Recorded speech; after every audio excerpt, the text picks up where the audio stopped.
সুপ্রিয় বন্ধুরা, অভিনন্দন আছি B.Sc কেমিস্ট্রি কোর্সে। তোমাদের সাথে আছি আমি মোহাম্মদ মিরাজ খান, B.Sc পদার্থবিজ্ঞান বিভাগ। আজকে আমরা আলোচনা করব অক্সিডেশন অ্যান্ড রিডাকশন। তো আজকে যে রিয়াকশনটা আমরা নিয়েছি সেটা হচ্ছে সোডিয়াম থায়োসালফেট প্লাস আয়োডিনের রিয়াকশন। এটা বিক্রিয়া করে sodium sulphate plus sodium iodine উৎপন্ন হয়। এটা হচ্ছে আমাদের সোডিয়াম থায়োসালফেট প্লাস আয়োডিন, এটা বিক্রিয়া করে sodium sulphate plus sodium iodide উৎপন্ন হবে। তো এই বিক্রিয়ায় আমরা সোডিয়াম থায়োসালফেটকে বিজারক হিসেবে জানি, আর আয়োডিন হচ্ছে জারক। তো বিজারকের জারণ বিক্রিয়া হবে আর জারকের বিজারণার্ধ বিক্রিয়া হবে। তো এখানে যেহেতু আমাদের সোডিয়াম হচ্ছে একটি দর্শক আয়ন, তো এটাকে আমরা বাদ দিব। দর্শক আয়নটা বাদ দিয়ে আমরা এই যে সালফেট আয়নটা নিয়ে আমরা জারণার্ধ বিক্রিয়া করব। তো এখানে এই যে সালফেট দুইটা ইলেকট্রন ত্যাগ করে S4O6 2- হয়, আর এখানে আয়োডিন দুইটা ইলেকট্রন গ্রহণ করে 2 আয়োডিন মাইনাস হয়। উপরেরটা আমরা সমীকরণ নম্বর 1 দিই, নিচেরটাকে সমীকরণ নম্বর 2 দিই। তারপরে 1 নম্বর সমীকরণ এবং 2 নম্বর সমীকরণ যদি যোগ করে দেই, তো এখানে দুইটা ইলেকট্রন ত্যাগ করছে, এখানে দুইটা ইলেকট্রন যেহেতু গ্রহণ করছে, আমাদের সমতা করার জন্য কোনো কিছু গুণ করতে হবে না।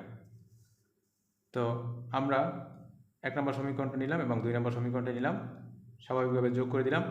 দুইটা ইলেকট্রন এবং দুইটা ইলেকট্রন কেটে যাবে। কেটে যাওয়ার পরে আমাদের 2s2O3 2- প্লাস I2, তারপরে এই সাইডে হয় S4O6 2- প্লাস 2-।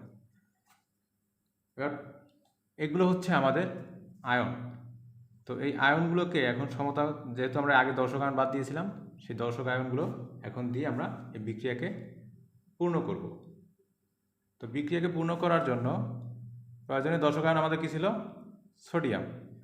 তো এখন এখানে সোডিয়াম হচ্ছে প্লাস, তো এখানে আমাদের এই যে 2- প্রশমন করতে হলে আমাদের দুইটা সোডিয়াম নিয়ে আসতে হবে। তাহলে এই যে দুইটা সোডিয়াম নিয়ে আসলাম, N2, দুইটা সোডিয়াম। আর আয়োডিন, এটা তো যেহেতু আয়ন না, এটা মুক্ত, তাহলে এটাকে আমরা I2 দিয়ে নিলাম যেভাবে আছে সেভাবে। যেহেতু আমরা প্রয়োজনীয় দর্শক আয়ন দিয়ে সমতা করব, সেহেতু এটা সমান চিহ্ন দিব। আর S4, এখানে সোডিয়াম হচ্ছে প্লাস, আর যেহেতু এখানে S4O6 2- আছে, 2- প্রশমন করার জন্য দুইটা সোডিয়াম দরকার, এই জন্য দুইটা সোডিয়াম নিয়ে আসা হয়েছে এখানে, N2SO4 S4O6। আর এখানে যেহেতু I- আর একটা সোডিয়াম যেহেতু প্লাস, তাহলে 2Na I। তো তোমরা অনেকেই এই রিয়াকশনটা নিয়ে কমেন্ট করছিলা। আমার আর একটা লেকচার ছিল কেমিস্ট্রি, তো যারা কমেন্ট করছিলা তাদের জন্য এই লেকচারটা। তো সবাই ভালো থাকবা, সুস্থ থাকবা। আজকে লেকচার এখানেই শেষ। আল্লাহ হাফেজ, আসসালামু আলাইকুম।